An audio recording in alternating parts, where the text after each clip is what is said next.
오늘 전도서 세 번째 시간, 전도서 2장 1절로 11절 읽고 나누도록 하겠습니다. 전도서 2장 1절부터 11절까지 교독하겠습니다. 제가 먼저 읽습니다. 나는 내 마음에 이르기를 자, 내가 시험 삼아 너를 즐겁게 하리니 너는 낙을 누리라 하였으나 보라 이것도 헛되도다. 내가 웃음에 관하여 말하여 이르기를 그것은 미친 것이라 하였고 희락에 대하여 이르기를 이것이 무슨 소용이 있는가 하였노다. 깊이 생각하기를 내 마음을 지혜로 다스리면서 술로 내 육신을 즐겁게 할까? 또 내가 어떻게 하여야 천하의 인생들이 그들의 인생을 살아가는 동안 인지를 알아볼 때까지 내 어리석음을 꼭 붙잡아 들까 하여 나의 사업을 크게 하였노라. 내가 나를 위하여 집들을 짓고 포도원을 일구며 여러 동산과 과원을 만들고 그 가운데 각종 과목을 심었으며 나를 위하여 수목을 기르는 산림에 물을 주기 위하여 못들을 팠으며 남녀노비들을 사기도 하였고 나를 위하여 집에서 종들을 낳기도 하였으며 나보다 먼저 예루살렘에 있던 모든 자들보다도 내가 소와 양떼의 소유를 더 많이 가졌으며 은금과 왕들이 소유한 보배와 여러 지방의 보배를 나를 위하여 쌓고 또 노래하는 남녀들과 인생들이 기뻐하는 처첩들을 많이 두었노라. 내가 이같이 창성하여 나보다 먼저 예루살렘에 있던 모든 자들보다 더 창성하니 내 지혜도 내게 여전하도다. 무엇이든지 내 눈이 원하는 것을 내가 금하지 아니하며 무엇이든지 내 마음이 즐거워하는 것을 내가 막지 아니하였으니 이는 나의 모든 수고를 내 마음이 기뻐하였음이라. 이것이 나의 모든 수고로 말미암아 얻은 몫이로다. 다 같이 그 후에 내가 생각해 본즉 내 손으로 한 모든 일과 내가 수고한 모든 것이 다 헛되어 바람을 잡는 것이며 해 아래에서 무익한 것이로다. 아멘. 1장 2절에서 전도자는 인생은 헛된 것이다 라고 전제를 하고 1장 12절 마지막 절까지 그 첫 번째 헛됨의 내용으로서 지혜와 지식도 헛되다라는 것을 이야기하고 있습니다. 14절에 보니까 내가 해 아래 생하는 모든 일을 보았노라 보라 모두 다 헛되어 바람 부는 것이로다. 그 앞에 13절에서 모든 일을 연구하고 생각하고 살폈다. 전도자는 코엘렛은 히브리어로 이제 사물의 이치를 궁리하고 생각해서 사람들에게 가르치기를 기뻐하는 그런 사람이라고 해서 저희 전도서의 저자를 자신은 전도자 코엘렛이라고 표현하고 있습니다. 어쨌든 이 사람은 다방면에 이제 지혜와 지식이 깊은 사람이었고요. 심지어 요새로 말하면 어떤 인간 심리학이나 또 미련한 것이라는 것은 이제 비이성적인 것이라는 뜻인데 그것은 바로 인간의 감정을 의미한다고 볼 수 있죠. 그런 부분까지도 그 고대에 적어도 지금부터 몇천 년 전의 사람인데 연구해 봤다는 거죠. 그래서 마음이 시원하고 행복했는가? 그렇지 않다는 것입니다. 결국 그것도 바람을 잡는 것 같았다. 무슨 말이냐면은 알면 알수록 더 모르는 게 생기더라는 거예요. 그래서 18절에 지혜가 많으면 번뇌도 많으니 지식을 더하는 자는 근심을 더하느니라. 근데 이걸 여러분 그러므로 우리가 지식과 지혜를 연구할 필요 없다라는 의미가 아니죠. 여기서 중요한 것은 지혜를 궁리하고 지식을 연구하면 할수록 내가 모르는구나 라는 것을 깨닫게 된다는 거예요. 그러나 아무것도 연구하거나 공부하지 않고 어차피 나는 모르니까 라고 생각하는 사람과 최선을 다해서 지혜와 지식을 공부하고 연구한 후에 결국 인간의 한계가 여기구나 라고 절감하는 것과는 차원이 다른 얘기입니다. 여기서 지혜자가, 이 전도자가 헛되다고 하는 것은 결국 인간의 유한성을 자각하는 그 단계까지 간 거예요. 그래서 정말 지혜가 많고 지식은 많지만 구부려진 것을 펼 수 없는 게 있다는 거예요. 모자란 것을 알 수는 있지만 그것을 채워 넣을 수는 없다는 거예요. 인간 한계성, 인간의 유한성. 그래서 지혜자인 거죠. 그래서 지혜가 많을수록 무식하면은 용감하다고 아무 걱정 의심이 없는데 뭔가 많이 알면 알수록 자꾸 번뇌가 생기는 거예요. 제가 지난주에 한번 말씀드렸죠. 제 제자 중에 경희대 약대 교수하는 친구가 있다고. 뭔가 그 암을 정복할 수 있는 그 거의 끝에 온 것 같은데 요것만 알면 되겠는데 그러니까 근심이 더 많아져요. 우리 같은 그 분야의 문외한들은 그냥 이거 얘기 들어도 그런 것 같고 저거 얘기 들어도 그런 것 같은데 그 궁극에 가본 그런 학자들은 더 힘들어지는 게 막. 그러니까 연구할 필요 없다라는 게 아니죠. 그러니까. 그죠? 제가 전에 말씀드렸지만은 소크라테스도 공자도 동일한 경지에 도달했다는 사람들이죠. 소크라테스는 그 당시 그리스의 최고 현자인데 왜 현자냐 돌아보니까 사람들에게 물어보니까 나는 내가 모른다는 것을 알고 있다. 그런데 똑똑하다는 사람들은 자기가 뭘 모르는지를 모르더라. 다 안다고 생각하더라. 그러고 보니까 내가 현자다라고 깨달았다는 거죠. 그러니까 정말 지혜로운 자는 자기가 뭘 모르는지를 알고 그걸 인정하는 사람이에요. 아무것도 몰라서 모르는 게 아니라 최고로 많이 아는데 다 알 수 없다는 것을 인정하는 거예요. 바로 이 전도서에 나오는 이 코엘렛, 전도자의 고백이죠. 여러분 공자도 논어 위정편에서 같은 얘기를 했다고 그랬죠. 지지위부지, 부지위부지, 지지위지지. 그러니까 아는 것을 지지, 아는 것을 위지지 안다고 하고 부지, 알지 못하는 것을 위부지, 알지 못한다고 하는 것 시지야, 그것이 시지야, 그것이 지식이다 라는 거죠. 결국 동서양을 막론하고 또 이 성경의 전도서, 코엘렛 전도서의 기자도 같은 입장인데 지식과 지혜의 끝을 경험한 사람들은 바로 그 지점에서부터 인간의 유한성을 체험한 그 지점에서부터 뭘 찾게 돼요? 이제는 하늘을 바라보게 된다는 거죠. 그래서 전도서의 결론은 인생이 다 헛되니 지식도 쾌락도 다 쓸모없다가 아니라 그 정점에 서봤더니 이것으로 인간이 행복하지 않더라라는 것이 이제 전도서의 결론입니다. 자, 두 번째, 인생이 헛되다. 1장 하반절에서는 지혜와 지식도 헛되다라고 했고요.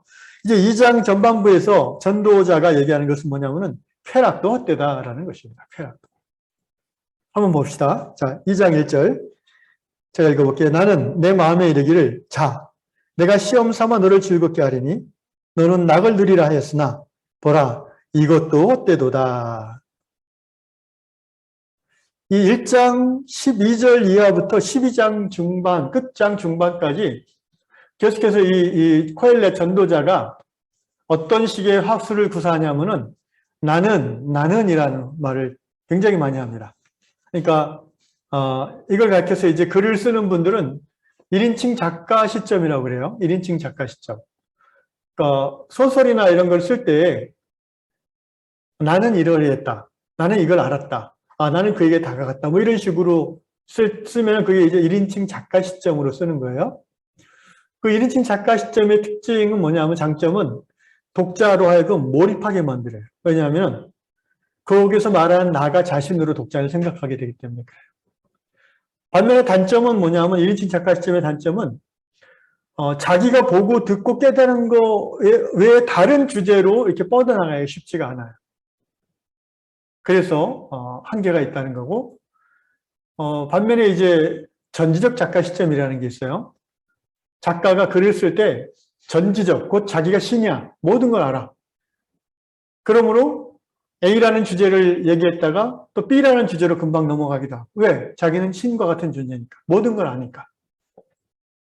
그렇지만 단점은 독자가 몰두하는 데 있어서는 좀 약하죠. 오늘 이 전도서 기자는 어떤 화법을 씁니까? 1인칭 작가 시점을 쓰고 있어요. 나는 내 마음에 이르기를. 2절에 내가, 3절에 내가, 내 마음. 계속 나예요. 이게 제 생각에 이른바 이게 일종의 꼰대 화법이라고 해서 내가 말이야 이런 거잖아요, 이게. 그러니까 이게 좀 너무 자주 이러면은 이거 별로 인기 없어요. 듣는 사람들이 식상할 수 있는데, 이 꼰대 화법도 누가 하느냐에 따라 다를 수 있어요. 여기 이 코엘렛 전도자처럼 정말 어마어마한 그 지식과 경험과 부유함과 권력과 배경을 가진 사람이 사람들을 모아놓고, 이게 에클레스틱스, 영어로 전도서가 에클레스틱스죠. 어떤 사람들을 모아서 지혜를, 진리를 전하는 거죠. 근데 이 전도자 같은 사람이 강사로 나왔다 그러면은, 아, 제가 말입니다, 이런 식으로 얘기해도 사람들이 끄떡거려 주는 거예요. 왜냐하면 그 경험과 지식과 지혜와 권위를 인정하기 때문에. 그래서 오히려 이 전도서, 이 전도자의 이 작가, 1인칭 작가 시점의 화법은 우리로 하여금 더 집중하고 그의 권위 아래 들어갈 수 있도록 도와주는 화법이 아닌가 생각이 들고요. 여기서 이제 전도자가 뭐라고 하냐면은, 내가 시험 삼아 너를 즐겁게 하리니. 여기서 너는 그 자기를 가리키는 거예요. 자기를 객관화시켜 이렇게 표현하는 거예요, 지금. 다른 2인칭 존재가 아니라, 나는 내 마음에 이렇게, 자, 내가 내 마음에 생각하는 거예요, 이렇게. 자, 너 전도자야? 너는 너를 즐겁게 하라. 이렇게 얘기하는 거예요. 너는 낙을 누리라 했으나, 보라, 이것도 헛되도다. 일단 결론으로 이것도 끝은 아니다, 헛되다라고 전제하고요. 자, 이제 여기서, 쾌락을 얘기하는, 갑자기 생각이 안 나지? 이걸로 쓰겠습니다. 네, 쾌락.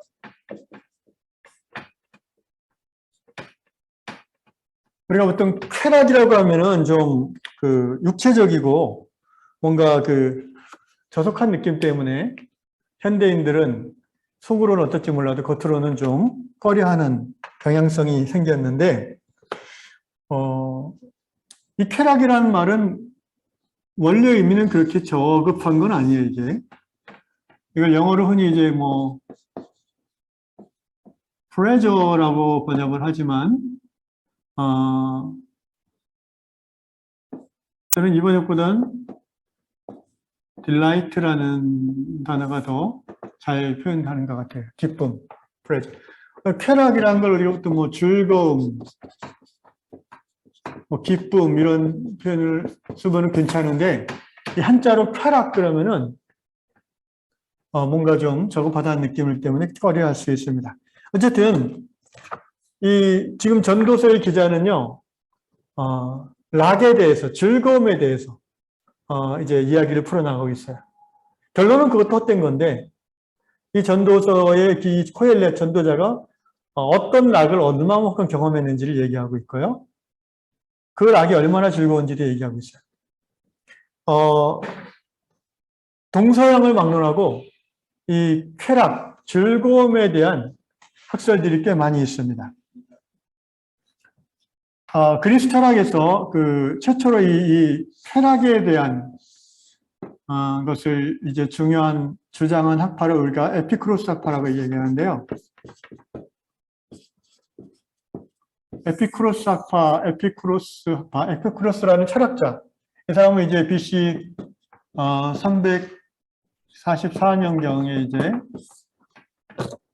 아테네의 식민지였던 사모섬에서 태어난 철학자죠. 이 사람이 이 현대에 와서의 에피쿠로스 학파의 주장들이 굉장히 새롭게 조명되고 학자들의 인정을 받고 있어요. 그 이유는 이 에피쿠로스 학파에서 말하는 이 쾌락이란 거는요, 육체적인 저급한 쾌락을 의미하는 게 아니고 중심이 거기에 있지 않아요.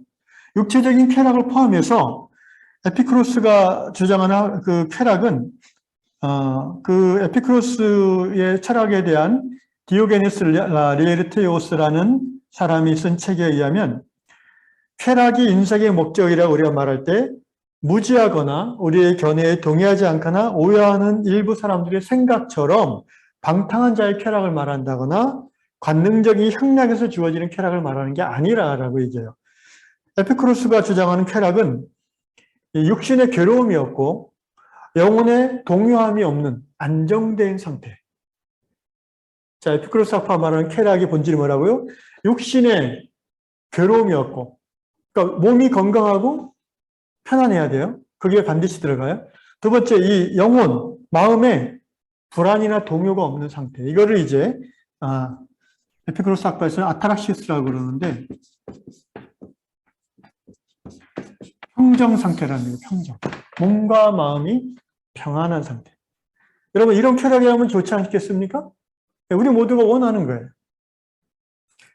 이것은 현대 그 심리학자 그 머슬로우라는 사람의 여러분 욕구의 5단계라는 걸 이제 대학교 때 배우시는지 있을게요. 고등학교나 대학교 때. 이 머슬로우라는 심리학자가 인간의 5가지 기본적인 욕구가 있다고 그랬어요. 제일 기본 욕구는 이제 생리적인 욕구죠. 뭐 먹는 거, 자는 거, 뭐 등등. 그 다음에 그 위에 있는 욕구가 뭡니까? 이제 안전에 대한 욕구죠. 누군가 자기를 해치지 않기를 원하는. 그 다음에 그 위에 욕구가 이제 사랑받는 욕구, 사랑받고자 하는 욕구. 그 다음에 어딘가에 소속되어지고자 하는 욕구죠. 소속감. 그 다음에 이제 존경받고 인정받고자 하는 욕구. 맨 위에 있는 가장 고차원적인 욕구를 메슬로우는 뭐라고 봤냐면은 자아실현이라고 봤어요.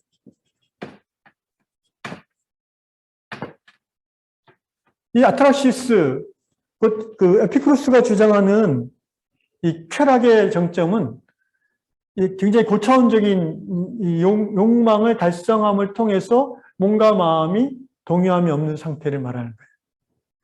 자아실현. 그래서 이게 어떻게, 근데 이 에피쿠로스 학파 이 쾌락주의를요, 2000년 교회사 속에서 교회는 굉장히 정죄했습니다. 초대교회 때부터. 이 에피쿠로스가 이제 BC 4세기 사람인데, 이 사람이 이제 30대 후반부터 소위 철학의 정원이란 거를 만들었어요. 그러니까 큰 집을 사서 거기에 이제 정원을 만들고 또 집을 짓고 해서 이곳에서 아테네에서 35년 정도 72세에 죽었는데 제자들을 가르쳤다고 그래요. 근데 워낙 이 사람이 관계성이 너무 좋아요. 에피쿠로스가. 그래서 그 당시 노예제 신분제 사회잖아요. 로마 시대는. 그럼에도 불구하고 이 철학의 정원 이 멤버 중에는 여자들이 있었고 그게 뭐 이상하냐 그랬죠. 이 당시는 정말 이상한 거예요. 그죠? 심지어 창녀들도 이 철학의 정원의 멤버로 초대돼 받았다는 거예요.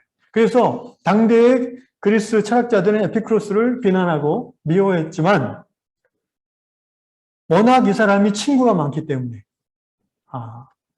그리고 그의 제자들이 너무나 많고 여기저기 퍼져가지고 오랫동안 이 학파가 이제 유지될 수 있었고 또 많은 영향력을 끼칠 수 있었다고 합니다. 에피쿠로스는 처음에 이제 어떻게 철학에 관심을 가지냐면 데모크리토스라는 그리스 철학자가 있어요. 만물의 시작을 어떤 아톰 원자로 들어보셨죠? 원자. 모든 만물은 원자로 되어 있다라는 주장을 한 사람인데 그래서 이 에피쿠로스 학파에서 에피쿠로스가 주장하는 평정에 이르려면 두려움을 없애야 돼요. 어떤 두려움? 죽음에 대한 두려움. 그리고 살아있는 동안 가혹한 환경 속에서 고통당할 것에 대한 두려움. 이런 두려움이 사라져야 진정한 평안이 오지 않겠어요? 그래서 근데 그 당시 에피쿠로스 학파를 포함한 많은 이 BC 시대, 그리스 시대, 로마 시대 이 당시는 이제 지난주에도 얘기했지만은 소위 추계 시대라고 해서 모든 철학과 모든 종교 오늘날까지 인류를 이끌어가고 있는 그런 고등 종교들이 다 이 시대에 나왔잖아요. 그러니까 대부분의 사람들이 종교를 가지려고 했고 신을 믿음으로써 평안을 누리려고 했어요. 그런데 그 결과는 어때요? 신을 믿어도 별로 평안을 누리는 사람이 많지 않았어요. 에피쿠로스는 그래서 그러니까 영원한 존재를 거부하고 데모크리토스의 원자론을 받아들이면서 결국 인간은 죽으면 원자로 그냥 흙으로 자연을 이루는 한 구성으로 돌아가게 된다. 육체는 죽으면 그렇게 끝이고 영혼도 소멸된다. 영혼 불멸, 플라톤의 어떤 이데아 같은 영원한 이상을 인정하지 않고 인생은 한 번 태어나서 육체가 죽으면 영혼도 끝이야. 자, 그러니까 이 한 번뿐인 육신을 가지고 사는 삶을 쾌락, 즐거움을 누리고 사는 것이 지고의 행복이다라는 주장이에요. 그런데 그 즐거움이란 것이 어떤 방탕함이나 말초적 쾌락에 머무는 게 아니라는 거예요. 왜냐하면 에피쿠로스도 자기가, 우리 전도자도 그런 지혜를 얘기하는데, 자기가 해보니까 말초적 쾌락에 묶여있으면 행복하지 않다는 거예요. 술이 좋아서 술을 맞고 취하고 여러 가지 향락을 추구하다 보니까 오히려 몸이 망가지고, 빚만 늘어가고, 정신적으로 괴로워진다는 거예요. 그래서 에피쿠로스는, 한 번뿐인 인생이고 육체니까 오히려 좀 더 자아 실현을 이루는 고급스러운 욕망을 채우는 쪽으로 가야 된다. 그러기 위해서 절제가 필요하고, 그러기 위해서 지혜가 필요하고, 그러기 위해서 여러 가지 우리들이 해야 되는 그런 통제 또는 뭐 욕망의 절제 이런 능력이 키워져야 된다라는 주장을 했습니다. 영혼에 대한 부분, 하나님 신에 대한 부분을 받아들이지 않는 것만 빼고는 꽤 괜찮은 내용들이 많습니다. 그래서 이 에피쿠로스 학파가 현대 철학자들에서 이렇게 높이 인정받는 이유 중에 하나가 물질 중심적이다.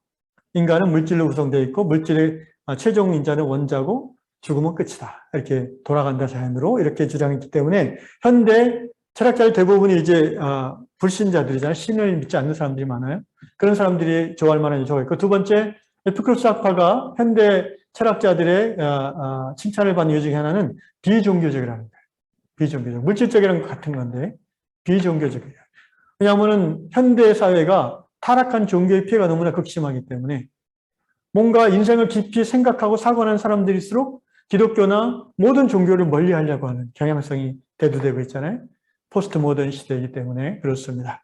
그래서 에피쿠로스 학파의 주장들이 현대 와서 오히려 재조명받고 있다. 이런 이야기를 나누고 싶고요. 결국 에피쿠로스 학파가 주장하는 쾌락, 인생의 즐거움의 정점은 육체와 마음의 동요가 없는 평정 상태를 유지함이라는 거예요. 그러면은 이제 동양 사상에서는 이 락에 대해서 어떻게 얘기하고 있는가?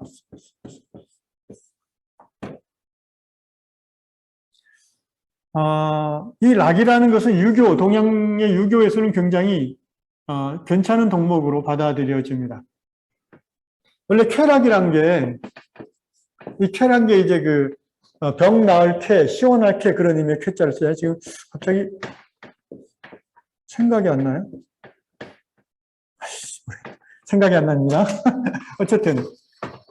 그래서 이 유교에서 말하는 쾌락이라는 거는요, 마음의 응어리가 시원하게 풀리는 상태를 쾌락이라고 해요. 다시 한번, 유교에서 말하는 이 즐거움이라는 것은 뭔가 이렇게 말초적인 그런 것에 포커스가 있지 않고, 공맹자도 주장하기를 마음의 어떤 응어리짐, 뭔가 답답함, 여기서 시원해지는 걸 말해요. 그게 이제 육체의 질병이면 병이 낫는 게 이제 즐거움이고, 정신적인 고통이면 그것이 해소되는 거죠. 이것이 유교가 말하는 즐거움이라고 볼 수 있습니다. 그래서 자, 우리가 흔히 이제 동양사상 유교하면 공자와 이제 맹자가 있죠. 여러분 들어보셨을 거예요. 공자가 얘기하는 군자 삼락이 있습니다. 뭐죠? 하기 시습지면 불역여로라. 배우고 때로 익히면 이 안이 즐겁지 아니한가. 여기 이 전도서의 전도자는 지혜와 지식을 연구하면서 뭔가 인생의 즐거움을, 행복을 찾으려고 그랬잖아요. 같은 맥락이에요. 공자나 맹자나 인생의 즐거움 중에 하나가 진리를 탐구하고 또 그 진리를 가르치는 것을 즐거워했어요. 또 공자가 말하는 군자 삼락기의 두 번째가 뭡니까? 유붕자원 박래에 불역 낳거라. 먼 곳에서 친한 친구가 찾아왔으니 이 또한 기쁘지 아니한가. 그다음에 또 공자가 말하는 세 번째 군자의 기쁨은 사람들이 알아주지 않아도 화를 내지 않으니 이 또한 기쁘지 아니한가, 군자가 아닌가, 이렇게 군자는 얘기했고요. 맹자는 조금 더 인간적인 것 같아요. 맹자가 얘기한 군자 삼락이 따로 있습니다. 맹자가 얘기한 군자 삼락은 뭐냐면 첫째는 부모, 아버지, 어머니가 구존, 오래 살아계시는 거죠. 부모 구존하고 형제가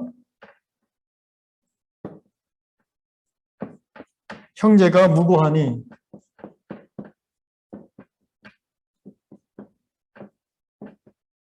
부모 구존, 형제 무고. 부모가 오래오래 장수하시고 형제가 별다른 사고 없이 잘 살고 있는 게 인간의 첫 번째 즐거움이라는 게 군자예요. 굉장히 이제 우리 마음에 다가오는 말이죠. 두 번째 명자가 말하는 군자의 즐거움 두 번째는 뭐냐면은 하늘을 우러러 즐거워하고 사람을 대하여 숨김이 없는 자는 즐겁다. 즐거운 사람이라는 거예요. 하늘을 바라봤을 때 양심의 가책이 없고 사람을 바라볼 때 싹 숨을 일이 없는. 여러분 빚진 사람은 그 체주를 만나면 길가다가 만나면 어떻게 해요? 먼저 보고 싹 숨잖아요. 그러면 인생이 행복하지 않다는 거예요. 떳떳한 인생, 하늘에 대해서나 사람을 대해서. 그리고 맹자가 말하는 세 번째 즐거움은 이제 천하의 영재를 모아서 가르치니 이 또한 기쁘지 않은가, 그런 얘기를 하고 있습니다. 뭔가 우리 평범한 사람들하고 통하기도 하고 조금 거리감 느껴지기도 하는데 이 동양 사상에서 소인삼락이라는 것도 있어요. 소인삼락.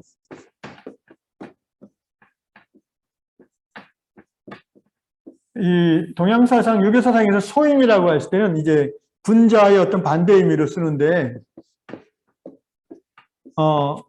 이게 어떤 나쁜 사람을 말하는 게 아니에요. 여기서는 이제 평범한 사람을 말하는 거예요. 평범한 사람. 그럼 소인삼락은 뭐냐? 주로 이제 첫째 얘기하는 게 우리가 다 잘 알고 즐겁게 하는 거예요. 소인삼락 첫 번째, 여기저기 구경 다니면 좋은 거 보는 거예요. 경치, 이런 거. 여행. 소인삼락 두 번째, 이제 친구죠. 친한 친구와 함께 술 한잔 하는 거예요. 그 마음에 있는 얘기를 나누는 거예요. 소인삼락 세 번째는 뭐예요? 맛있는 음식. 굉장히 인간적이죠. 근데 우리 교회 다니는 분들은 속으로 안 그런 척 하면서 다 사실 이거 좋아하지 않아요? 여행 다니며 멋진 경치 구경하고 친한 친구 만나서 뭐 술을 마시든 차를 마시든 어쨌든 속에 있는 얘기를 터놓고 얘기하면서 인생의 즐거움을 누리고 또 이 나이가 들수록 이렇게 음식이 좀 맛있는 걸 찾게 되는지 사람이 배가 불러서 그런지 어쨌든 이게 이제 소인삼락이라고 하는 거죠. 조선시대 18세기 추사 김정이라는 유명한 학자가 있었죠. 이 추사체라고 해서 서체로 유명한 분인데 이분이 말하는 세 가지 즐거움이 뭐냐? 독색주라고 합니다. 독이란 것은 이제 책 읽는 거를 말하죠.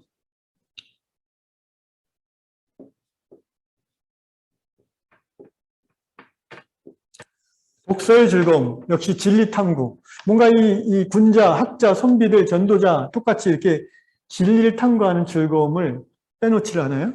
그다음에 이 추사가 말한 이 색이라는 거는 이제 사랑하는 여인과의 어떤 운우 지정을 말하는 거죠. 그것이 참 즐거운 것이다. 그다음에 역시 이 추사가 말하는 세 번째 즐거움 뭐죠? 이 맛있는 술을 친구와 함께 나누면서 대화하는 거, 뭐 이런 것들이죠. 이 그리스 철학에서 말하는 인생의 최고의 즐거움, 쾌락, 그 다음에 유교에서 말하는 인생의 즐거움, 이런 것들, 이제 공통되는 부분들이 꽤 있죠. 뭡니까? 어떤 육체와 이 육체적인 평안과 정신적인 즐거움을 철학자들은 동서양을 막론하고 지구의 어떤 인생의 즐거움, 행복의 비결로 봤다는 것입니다. 물론 이제 종교, 기독교의 관점에서 보면은 이런 것들이 이제 어떤 부분들은 받아들일 수 있지만 또 어떤 부분들은 이제 받아들일 수 없는 부분들이 있겠죠. 그럼 우리 전도서의 기자가 추구하는 이제 즐거움은 어떤 것인가 한번 본문을 보고 비교해 보면서 금방 들었던 것과 얘기해 봅시다. 자, 2절 보니까 1절에 너는 낙을 누리라. 그래. 그럼 어떤 낙을 누리나 봅시다. 2절 내가 웃음에 관하여 말하기를 이 희락, 웃음. 여러분 옛날 고대 시대에도 이 광대들이 있었다고 해요. 코미디 하는 사람들. 중국에는 뭐 경극 배우라고 그런 거 있죠. 어쨌든 앞에 나가서 말을 통해서 또는 행동을 통해서 사람들을 웃기는 그런 일들이 있었어요. 그런데 그런 것도 해봤는데 별로 이 전도자에게는 그게 크게 매력적으로 다가오지 않았나 봐요. 이것이 무슨 소용이 있는가 이렇게 했고 3절 내가 내 마음으로 깊이 생각하기를 내가 어떻게 하여 내 마음을 지혜로 다스리면서 술로 내 신을 즐겁게 할까? 또 내가 어떻게 하여 천하 인생들이 그들의 인생을 살아간 동안 어떤 것이 선한지를 알아볼 때까지 내 어리석음을 꼭 붙잡아 둘까? 말이 좀 복잡한데 무슨 말이냐면요. 이 전도자, 이 코엘렛이 쾌락을 추구하는 일반 사람과의 다른 차별화된 점이 있어요. 그 뭐냐면은 이 전도자는 쾌락을 추구하면서도 지혜를 놓지 않고 있어요. 지혜를. 그죠? 3절에 보면 내가 내 마음을 지혜로 다스리면서 술로 내 육신을 즐겁게 할까. 지혜를 꼭 붙잡고 육신의 쾌락을 추구한다는 것입니다.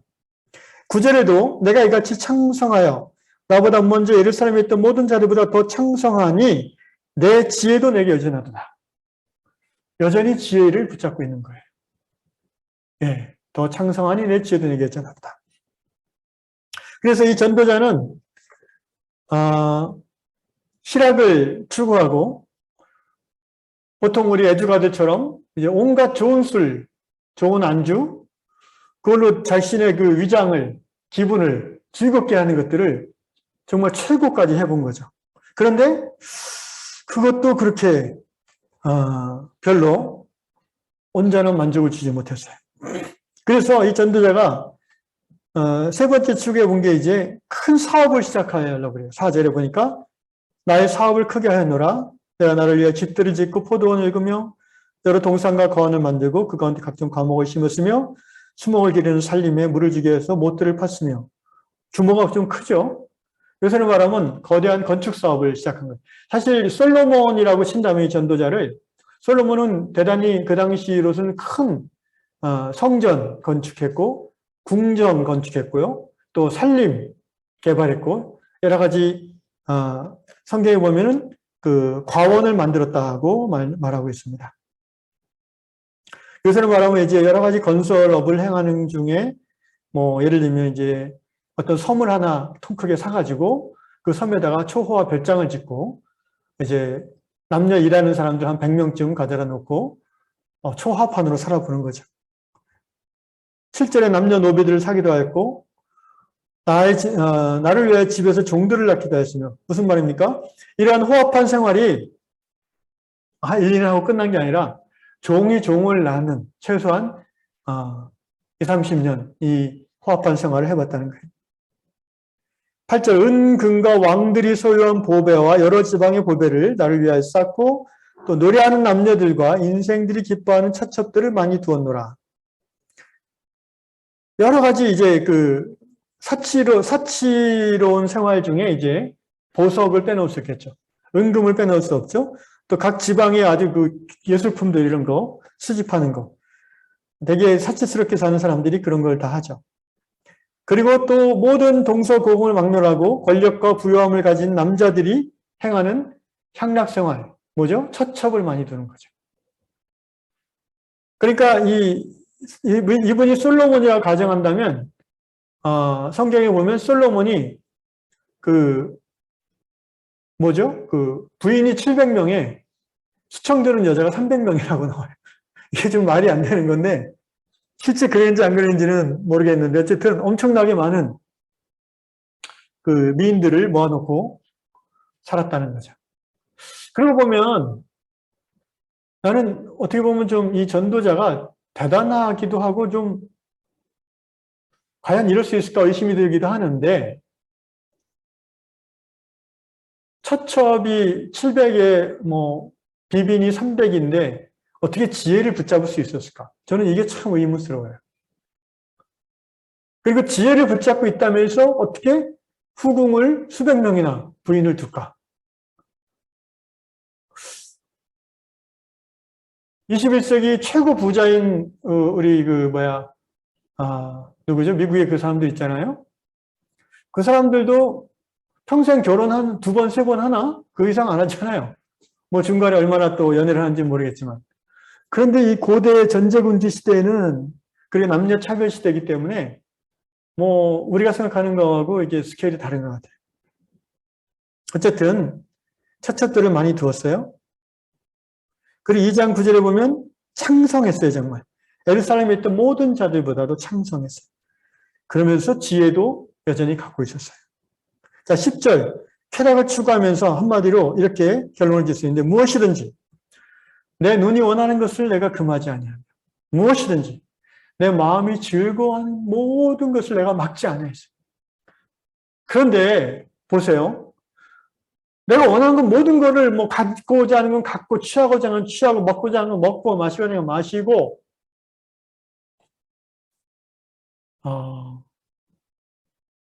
근데 이러면은 정말 행복하지 않을 것 같지 않아요? 왜냐하면 행복이란 거는 뭔가 욕망이란 게 제가 사람의 심리가 내가 어떤 욕망이 있는데 욕구가 있는데 이게 어떤 그 시간의 흐름 속에서 이게 숙성되잖아요. 이 욕망과 욕구가. 다시 말하면 갈망이 커지는 데 시간이 필요하거든요. 그리고 행복이란 거는 이 깊은 갈망이 이루어질 때의 행복감을 느끼는 거잖아요. 아까 여기 유교에서 말하는 낙이란 게 뭔가 이 가슴에 그 응어리진 것들이, 오랜 시간 응어리진 것들이 풀어지는 걸 낙이라고 그러잖아요. 같은 맥락이 이게 심리학적으로 이건 맞는 말이에요. 근데 뭔가 눈에 보자마자 바로 취하고, 바로 먹고, 바로 만지고, 뭐 바로 갖고 이러면은 그 순간 잠깐 기쁘지만 행복하다고 느끼지는 않을 것 같아요. 여러분 옛날에 연애해봤죠? 연애할 때 내가 꿈꾸는 그 여자, 그 남자 첫눈에 반했어. 근데 바로 그냥 내가 취할 수 있어. 남자든 여자든. 그러면 그게 오래 갈까요? 6개월이고 1년이고 짝사랑하고 바람만 보다가 막 그 작심 금식 기도하고 막 이러면서 결국 결혼하게 됐을 때 그 행복감이 더 깊지 않습니까? 그런 의미에서 이 전도자는 무엇이든지 whatever 자기가 원하는 것은 금하지 아니하고 무엇이든지 즐거워하는 것은 다 하는 거예요. 그런데 이 사람이 그 시대의 윤리, 도덕, 법률 기준으로 봤을 때 불법이나 부도덕함을 행하진 않은 거예요. 무슨 말이냐면은 이는 나의 모든 수고를 내 마음이 기뻐하였습니다. 이것이 나의 모든 수고로 말미암아 얻은 몫이로다 이렇게 얘기하잖아요. 그러니까 대단한 사람이긴 해요. 그 시대의 윤리와 법률과 도덕을 다 지키는 한도 내에서 이걸 할 수 있다는 게 얼마나 엄청난 그 합법적 권력과 부유함입니까? 요새 세계 최고의 부자들, 권력자들이 막 그 대놓고 이렇게 막 90명 처첩을 못 두는 이유는 뭐예요? 우리 시대의 어떤 법과 제도와 문화와 윤리 도덕이 그걸 허락하지 않기 때문이거든요. 그래서 하고 싶은 마음이 있어도 못하는 거거든요. 돈이 아무리 많아도. 그런데 이 당시는 21세기 현대와 문화와 윤리와 법도 또 도덕의 기준이 다르기 때문에 그렇지만 이 사람은 그 시대의 모든 것에 맞춰서 하는 거예요. 자기가 얻을만 하기 때문에 얻는다는 거예요. 그래서 이제 11절 결론을 봅시다. 그 후에 내가 생각해 본즉 내 손으로 한 모든 일과 내가 수고한 모든 것이 다 헛되어 자기가 손으로 한 모든 일, 건축, 포도원, 여러 가지, 그러니까 요새로 말하면 엄청나게 바쁘고 크게 사업을 해서 돈을 많이 벌고 성공했는데 그것을 통해서 자기가 누릴 수 있는 모든 것을 다 누려봤다는 거예요. 그런데 그것도 지나고 보니까 헛되어 바람을 잡는 것이며, 바람을 잡는 것이 여러분, 바람을 어떻게 잡아요? 공기를 어떻게 잡아요? 잡은 듯 하지만 사라져버리는 거잖아요. 쾌락도 이렇게 합법적이고 자기가 당당하게 자기 노력을 다해서 정당한 대가로 쾌락을 누리지만 그 순간이 지나면은 마치 그 마음이 공허해지는 거죠. 이런 얘기를 들으면요, 많은 사람들이 야, 나는 공허함을 느껴지니까 한번 해봤으면 좋겠다. 이런 얘기들을 또 많이 하시더라고요. 그런데 이 지혜자가, 이 코엘렛이 우리가 100을 충만한 정도라고 봤을 때 이 사람은 거의 한 95, 99까지 다 해봤다는 거죠. 저는 인생 살면서 이 사람이 한 10분의 1도 못했을 것 같아요. 그런데 나이가 드니까 꼭 다 해보지 않아도 공감이 돼요. 공감이 돼요. 아, 그래. 세상 모든 것들을 착한 것, 나쁜 것, 깨끗한 것, 더러운 것 다 해볼 필요가 있어요? 조금씩 맛만 봐도 어느 정도가 되면은 굳이 다 안 해도 허전하다, 허무하다는 것에 동의할 수밖에 없는 거죠. 그래서 이 전도자의 이제 결론은요, 오늘 2장 11절까지는 이제 헛됨만 나와요, 계속해서.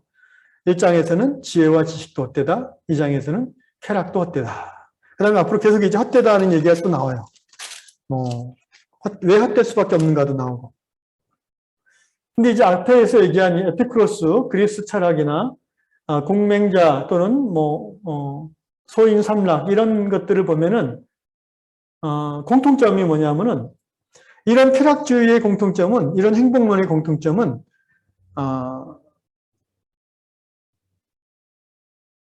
그러니까 죽음 이후에 대한 대안이 없는 거예요.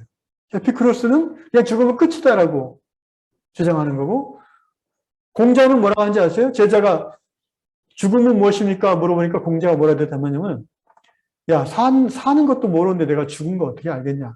이렇게 대답했어요. 어떻게 보면 지혜로운 대답이긴 한데 결국 모른다는 얘기잖아요. 그런데 이 인간의 어떤 그 행복의 절정을 쭉 얘기하는데 동서양이 이러면 행복하다, 이러면 마음 편안하다, 이러면 즐겁다. 근데 그 너머, 죽음 너머에 대한 이야기가 없다는 것이고 첫째는. 두 번째는 다 이 진리를 추구하는 즐거움이 있어요. 근데 전도자도 그 얘기를 하잖아요, 앞에서. 그런데 진리를 추구하고 지혜를 추구했는데 궁극까지 가봤는데 결국 전도자가 깨달은 건 뭐예요?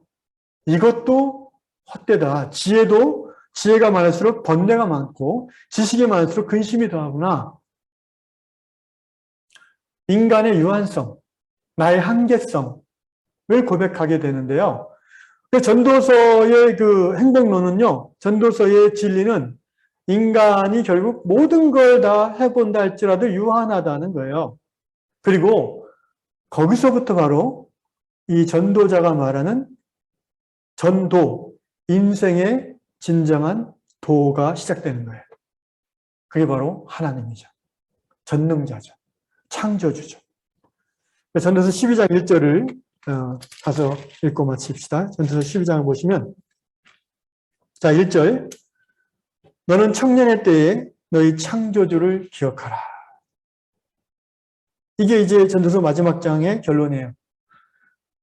청년의 때에 너의 뭘 기억하라? 창조주를 기억하라.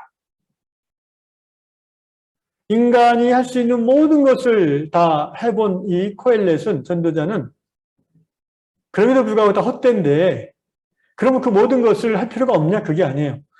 창조주를 기억하고 그 창조주의 눈길을 의식하면서 내게 주어진 현재를 즐겁게 살라는 거예요. 이게 전도자의 결론입니다. 여기 이 동서양의 쾌락론에서는 에피크로스 학파에서는 뭐 영원한 존재에 대한 자체를 부정하니까 그 얘기가 나오지 않고 있고, 이 동양이나 적어도 이 유교 공자 맹자의 즐거움에 대한 논리에서는 어떤 그 하늘에 대한 그런 부분들은 제가 뭐 정확히 모르는 부분도 있겠지만 잘 발견할 수가 없었습니다. 그러나 전도서에서는 인간의 한계를 자각하고 그래서 헛되다라고 얘기하는 겁니다. 그러나 거기서 끝나는 게 아니라 바로 거기에서부터 하나님, 창조주, 구원하시는 그 주님을 바라보는 인생, 거기가 진정한 행복한 인생의 시작이다라고 얘기하는 거죠. 전도서 12장 13절 읽고 마칩니다.